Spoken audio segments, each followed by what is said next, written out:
Si Kristo rang atong paglaom, siya ang kahayag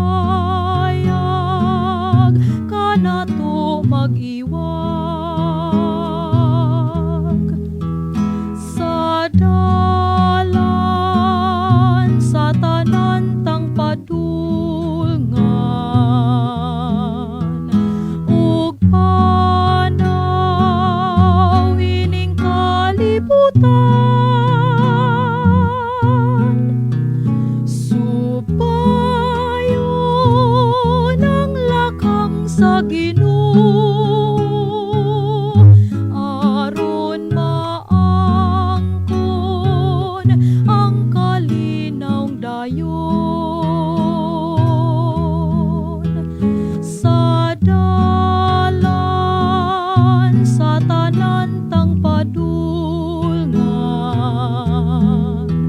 sa panaw saging harian, pagsulod